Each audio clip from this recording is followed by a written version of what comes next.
Oi, you. It's time for another episode of Dorothy and the Dealer. Let's tune into the conversation. Listened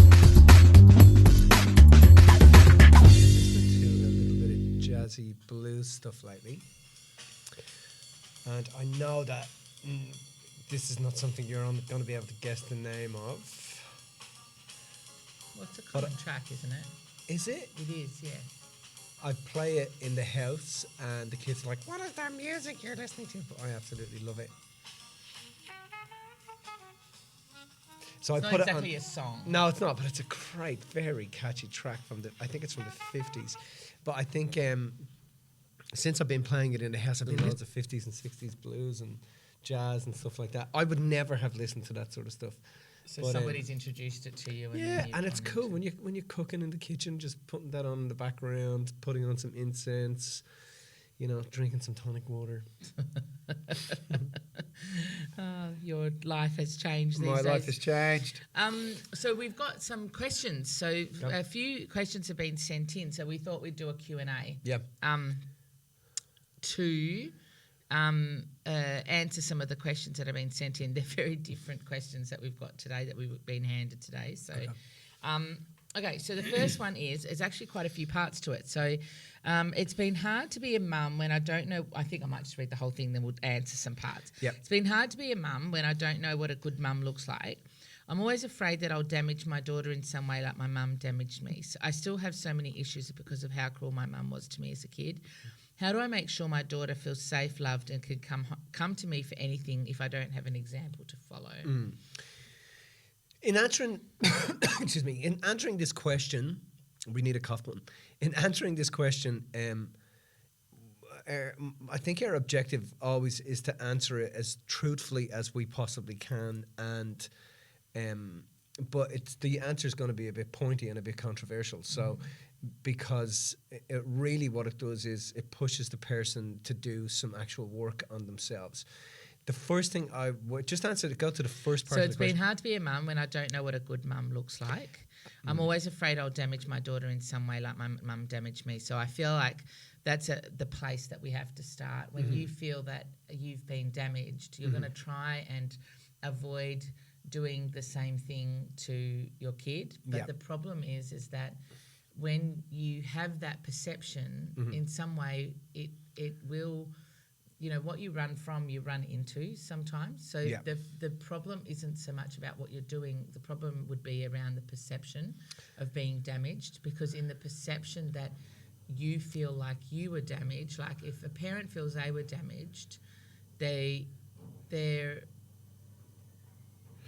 I think ultimately where the person's trying to get to is they would like to perceive in their lives that the perceived damage didn't happen, and they would be a better parent. yes. If that hadn't happened, I would be a better parent. Yep, that's a good way to So the only way to be a better parent is that you have to get to that point inside of yourself. You have to see that is a perception based on what you perceive happened to you back there. And your objective ultimately is to get to the point where you see that how you're seeing things in terms of that perception is not how it actually was. So I agree with that, but I think that some people wouldn't necessarily understand that, because they'll be like, no, it actually did happen. It's not a perception that something happened back there. Something did actually happen back there. So we probably need to just explain what we mean around that. Do you know what I mean? Well, you have experiences happen in your childhood. And as we go through, if we perceive that those experiences are more minus than plus, they go against our values, we perceive that they are, we call them damage, or we call them cruelty. And so that then becomes the basis upon which we operate in the world. So that becomes what we call our story. And your story then is fueling the person that you are, because your story is based on experiences, memories, and emotions. Your emotions create your beliefs create your behavior creates your temperament creates your mood creates your personal reality, and your personal reality becomes your personality, and hey presto, this becomes your way of life. So you are fueled out of a previous perception that what your mother did or what your parent did was only negative and not positive. So that's where the perception is. It's not that the thing didn't happen. It's that the judgment you've put on that thing that's happened. So calling it plus or calling it minus is the perception. Yeah, so that becomes... So now you have distorted sensory input, which is creating distorted motoring output and creates a distorted motor function. So you're trying to avoid pain and run to pleasure. And the truth about it is pleasure and pain are completely inseparable. And on top of this, whatever you said it a minute ago, but whatever we condemn in a parent, we're destined to live out.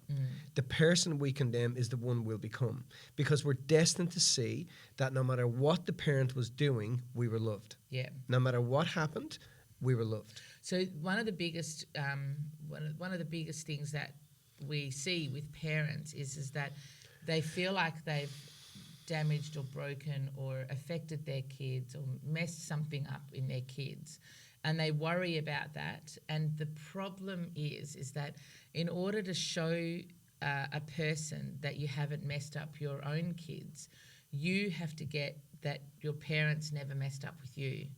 And the thing that most people get challenged with is if they have moments in their childhood that were, in their perception when they're saying it's damaged, that they feel like they did mess up with me. So do you know what I mean? So they're going to continuously think that they're messing up with their kids. So in order to help your kid to the best degree possible, you have to have a breakthrough on what happened with your parents, because until you don't see it as damage, you will continuously try and run away from that perception. And in order to come full circle with it, you will run into it until you sort it out. Oh, you'll keep running into the same situations and scenarios. Yeah. It'll be relentless throughout your life, and not because life is trying to give you a hard time. It's because the higher part of you, your higher state of consciousness, is sending you lessons in order for you to understand into your conscious reality, in order for you to get that no matter what happened back there, you were loved. But your higher self's job is to guide you to the point you're ultimately trying to get to. But you want to be able to raise your child from a state of love. But the only way you'll do that is if you get that you were risen from a state of love. Yeah.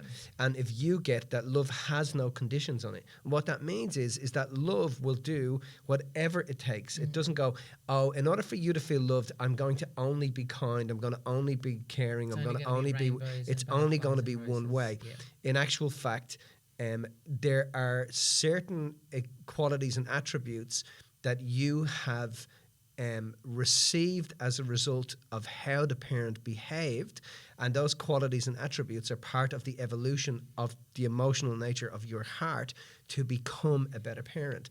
But the pursuit needs to be, okay, I need to get what happened back there. I need to get to a point inside of myself. Now, ultimately, the reason you even would have asked this question is because innately you fucking know 100% that you don't want to be getting around in the world feeling resentful about what happened to you. Yeah. You know that there's no way life would set me up like this. You have a deep, innate knowing that life is not that cruel. So the objective is that you have to stop and get that no matter what happened to you, you were loved. And when you do that, you will realize that no matter what you do to your child, you cannot screw it up. But if you perceive that your mother screwed up, then you will perceive that you're going to screw up, which is what we're hearing in the question. So you have to get that no matter what occurred back there, you were loved. So that requires a very, very deep breakthrough, which is something we do with people all the time. That requires you getting to a point where you have such a breakthrough that we say to you, okay, if we could give you a magic wand and you could go back there and change anything that happened, would you? No way. Would you gladly have your daughter go through exactly what you went through? And if you answer anything other than, I would absolutely have my daughter go through what I went through, then you're still not clear. But your objective is to get to a point where if I say to you, would you gladly have your daughter go through exactly what you went through? Your answer is, I would absolutely have my daughter go through it, because you realize in that moment that you were loved, and in that moment you're free, and in that moment you get that life doesn't make mistakes. The word mistake means I didn't get the lesson, I didn't get the blessing, I didn't see what was happening back there. So you think what happened to you was a mistake. And anything that you think is a mistake, you will have to retake. So until you don't see it that same way. Yeah. So it's the I suppose, I've talked a lot on this in the past, but the whole idea of the perception and the perception of the damage, the thing happened, like whatever the thing was that happened that created what you perceive to be damage, the thing happened. The perception, and there's nothing you can do about the thing happening, right? If whatever it was, there's not a lot, you can't do anything about what happened. What you have control over is your perception around what happened, how you label it, how you see it, and how you view it. So if you want to change the thing, you have no control over that, because the thing was the thing, it happened. What you have control over is the perception, because you created the perception. Yeah. Based on whatever story you've told yourself, whatever you've heard in the past, how and also based on your experience, you've seen it as more minus than plus, right? So if you've seen it as more minus than plus, the perception or the creation of the perception is in your hands, right? And if it's in your hands, then you can actually alter that, you can transform that, because that's something that's in your control. So what's happening here is that I think whoever's asked this question has understood at some level that there's another, that this person is saying, I'm afraid I'll damage my daughter the way my mum's damaged me. I have still so many issues. So it's like an asking of, hey, how do I not have these issues? How do I take that perception and shift it? Do you know what I mean? Yeah, so I think the first level, and I totally get that this is a challenging question, and our answer is challenging, but that's the objective. You're never going to grow if you're not going to be challenged. And so this question is asked not for us to go, oh yeah, your mother was terrible, because what do you do with that? That's just compounding a lopsided perception. So the first level of really transforming that is you have to take responsibility. So what that means is that you have to go, okay, at the moment I feel as if helpless, because I feel as if the answer to me being a better mother lies in my mother behaving differently back there and me not having gone through that. So, but in that scenario, where do you go with that? Like you can't go anywhere with that. But there's what you have to understand, and what's important to understand is that was the perception of an 8-year-old child, a 10-year-old child, a 14-year-old child. That was a perception of a child. So the higher part of you is saying, okay, it's the kid that leads you to ask this question. It's the child inside you that goes, help me. I need to see something here that I've not been able to see. I'm trying to show her as a mother that she can be a better mother, and the answer to that does not lie in changing the past. The answer lies in getting the truth in the past. Because we only see things through our senses in halves. And the definition of a lie is a minimization or a maximization of what occurred back there. And if you're minimizing what occurred back there and saying it was only bad and not good, you're never going to be able to see what you want. You have to get that it was neither good nor bad. It was whatever it took for you to be the parent that you are today. And you have to get to a point where tears roll down the side of your face and you can look at your mother and say, thank you, I love you. I totally get it. I'm totally clear. Only at that point does this stop occupying your mind in space and time. And the reason it's in your mind is not because life is trying to give you a hard time. It's because life is actually saying to you, this is the thing you have to see. And I think it takes so much courage to ask for, to be able to view this sort of thing in a different way. But this person is asking the last question is, how do I make sure my daughter feels safe, loved, and can come to me for anything if I don't have an example to follow? But you're wanting that for your daughter. If you can get that for yourself to begin with and understand that you were loved, that you were safe, that everything that you needed was there, I think the answer is going to lie in that. Because the minute that you get that, you will understand that your daughter has everything that she needs. There's nothing missing, never anything absent. Yeah. They are always getting everything they require. But in actual fact, what it sounds like is and this is what all parents go through, we're trying to work out in our children what we haven't worked out in ourselves. And we're trying to be a better child for the parent or for the child, as opposed to being a better parent for ourselves. Yeah. And when you mother your own child and you go back and you see what happened and you Your get own child, your internal child. Yeah.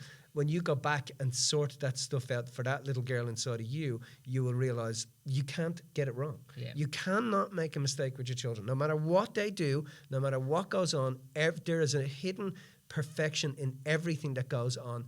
And that is the thing that drove you to ask this question, is because you have an innate knowing that there is a hidden lesson and blessing in what occurred back there. Yeah. And you just can't see it. I think we've kind of answered that question. So That's a great essentially, question. breakthrough, and then also I think seeing the qualities and characteristics that you're summoning, even just to ask that question, and even just to step in, and that energy is already trying to take some responsibility and understand that this is what I need to look at. This is where I need to put my focus and energy. Okay. Totally changing the subject with our second question. It's all about property development. Okay. So first step in property development, once your why is sorted, investors, builders, that's all the question. So first step in property development. So once your why is sorted, do you feel like the why needs to be the first thing? Well, I think that, excuse me, I think that, when I got into property development, it was driven out of a conversation I'd had with my father many years earlier, where I said to him, Dad, how do you become a millionaire? And he looked at me and he said, bricks and mortar, son. So that was really where my first desire to become a millionaire actually came from. A property developer actually came from. So your why is your why, and property developing is just a pillar of revenue that enables you to be able to go and live your why. So do you think that there's a place to start, or does it really rely on the strategy and what your outcome is? Is that where, like, how do you know where to start? Is it knowing the strategy and knowing your outcome? Like, somebody who's going to replace their income, for example, and who's doing it to replace their income is probably going to have a slightly different strategy as opposed to somebody who's got cash flow coming in and they're doing this on the side. Wouldn't you agree? I don't know. Yeah, I think that when you're doing property developing, when I'm encouraging our guys to develop, my objective in encouraging them to develop is to be able to create another pillar of income. If they want to leave their existing career and go full-time as a developer, anybody can do that. I know lots of people that have done that over time, and it's a great move if that's what's in your blood. Property developing is like, the person that's asking this question is obviously going, okay, I want to start to develop properties. And I think that that's a really wise move, especially in Australia, especially in Western Australia. That's a really, really wise move. We have a huge housing shortage. So there's plenty, especially at the moment, there's plenty of money to be made in developing. And it just depends on how you want to get in. Do you want to buy and flip? That's buy houses, renovate them and flip them. Do you want to buy, subdivide and flip? That's buy a house, subdivide off the back, decorate the front and flip both. Do you just want to be a buyer's advocate where you're buying houses for other people? Do you want to be an OPM person where you go and you find deals and you put together use other people's money? Yeah, other people's money, but you put together a due diligence and an information memorandum that shows someone else who hasn't got time to invest but wants to be able to use their money to make money, and you show them deals and then they fund the deal and you handle the development. So there's many ways to get into it. So what would be the first thing? So I think the question is, what's the first step? So you have to probably figure out what you want to do. Well, the first step I say to our guys is you need to, if you're going to become a developer, you need to study property developing. We have a really, really, really comprehensive property development package where we teach people on a real live development how to actually do a property development, how to do a subdivision. It's over, I think it's nearly 90 videos. Each individual video steps you through the process of actually doing it. And, you know, when we were putting that together, it was, I had played a game. This is a cool thing to do.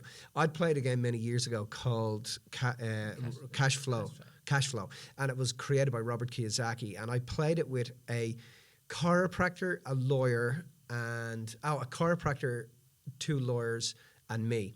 And when you go to play the game, part of playing the game is it says in the game that you have to meet a month later. And what cash flow does is it shows you how to get out of the rat race. But in getting out of the rat race, it does it through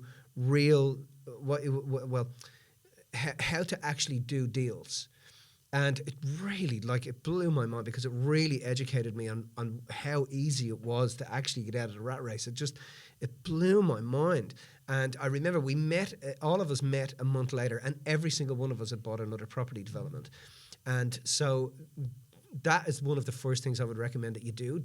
Well, is that so then that sounds like it's more of a mindset thing as opposed to an actual step in property development. Is it more of a mindset thing? Yeah, for sure. I mean, if you're going to do it, you got to educate yourself. Like, I've watched lots of people make serious mistakes in property developing. You know, they come along, they haven't done their due diligence, and they haven't put together any sort of feasibility study. They find a house with a big block and they think, oh, this is it. And then they find out that, you know, the sewer line is in the wrong place or whatever. There's loads of things that can go wrong there. And so that puts them off. You know, they have their first one and then it just puts them off. But really what you got to do, really what you got to do is you got to educate yourself in how to actually do a development. Hang out with people that are developers. You know, start to, you know, read as much as you can on how to do it. Go to courses, go to seminars, get it, even if it's our tutorial or anybody else's tutorial, get a tutorial that teaches you the step-by-step process of doing that and get it into your mind and see, is it something that it's just a phase that you're like, oh, I think of, or do you actually want to become a developer? So it sounds like your answer is sort your mindset out, get educated, and then figure out what the strategy is. Yeah, what's your strategy? What's the actual outcome? Yeah. Okay, cool. Okay, and then last one for today is, are there any suggestions for feeling more fulfilled in life, even if you're not exactly unhappy? I just feel something's missing. Okay. I think, I know that can be quite a thing, like feeling like everything's okay. Like I don't feel like anything's actually wrong, but I feel like there's a piece of the puzzle that's not quite there. Something's missing for me to feel the most fulfilled. We are, as humans, we are driven to always be doing something. Yeah, and always be making a difference and making an impact in someone's life. Yeah. So we have this drive to just continuously work and continuously strive towards something. So your objective is to understand that sense of absence of the perception of imperfection is what makes life perfect. If we perceived everything was perfect, we would never move. So life would never have come onto this planet. So there's always going to be a perception of absence of some sort. You wake up in the morning and there's a perception of absence of, you know, food. There's a perception of absence of, hey, what am I going to do today? And when we're not doing things, you know, it depletes vitality from us. Life depletes vitality. But I think it's important to be clear about the things that you want to do and make sure that whatever it is you're doing, you're clear about how that is fulfilling life and how that is fulfilling to other people around you. and also how it's setting you, because we all want to get to the end of our lives and look back on what happened and know we made a difference. Nobody avoids that. Everybody innately wants to do that. So it's just about understanding that you're making sure you're doing things in the world that make a difference to yourself and others. I think also the idea of being fulfilled is you even if you're making a difference, if you're not living in accordance with your own values, if you feel like your values really fulfill you, they really light you up, they really make you feel like this person's saying, even if you're not exactly unhappy, it doesn't sound like they're feeling lit up from the inside about what they're doing. And I think that comes from not feeling like you're clear on what you're doing and how it aligns with your values and how it's actually benefiting your values and how it means that you can live your values. And I think when you are not clear on your values, it's very easy just to kind of go through the motions around going to work, even being with your family, hanging out with your friends, doing all the things that you do. If you haven't got a clear understanding of your values and what actually lights you up and what actually inspires you, there will be an energy of being unfulfilled. Yeah. Do you know what I mean? Yeah. So I think for me, in answering that question, I would be like, well, you have to, the fulfillment there's a few things that fulfillment comes from. You have to live your values, right? But I also think you've got to take action. We had a chat in one of my coaching calls recently around the fact that when you take action, it brings you to, like, even small action steps. It doesn't have to be these massive things around, changing the world. It's small, daily, non-negotiable, small action steps that you can do on a regular basis that make you, that align with who you are and what it is that lights you up. And I think if you're not feeling fully fulfilled, I feel like you're potentially not taking action steps in alignment with your values to help you to get to that space. Yeah, I think there's an interesting thing that happens inside of a person in terms of, and we speak about this regularly, so I'm sorry for saying it again, but we have values called our glial cells, and when we're really living in accordance with our values and we're feeling that sense of joy and that sense of fulfillment, and we feel that sense of, wow, I'm really on fire here, that is because when we live in accordance with our values, our glial cells broadcast into the atmosphere it's that sense of joy, which tangles with particles in your reality to bring more of that around. And your objective when you're living your values is to become addicted to that feeling. I know the other day that Ollie was playing basketball and they'd had 2 losses, and in this particular game they were having a win. And in having a win, he came over. He was taken off and sat down beside me, and he'd scored 2 points. He'd scored a couple of points, but he sat down beside me, and he was like really in this sense of, this sense of joy. He was in this really special place, and the coaches had high-fived him, and he sat down next to me, and I said, "How do you feel?" And he said, "Oh, I just feel great." And I said, "Ollie, that needs to be the pursuit in your life. See that feeling?" I said, "You need to do things that allow you to feel that feeling. That's the pursuit. No matter what you do, just keep pursuing things that allow you to feel that sensation inside of yourself of what it is to feel like you're doing what you absolutely love, son." Yeah. And he looked at me and said, "Blue." He did not. No, he didn't. Okay, beautiful. I think we've answered that. I hope we've answered that question. Yes, we And that's, have. We've answered them really well. And yeah, there are 3 questions for our Q&A You. podcast today.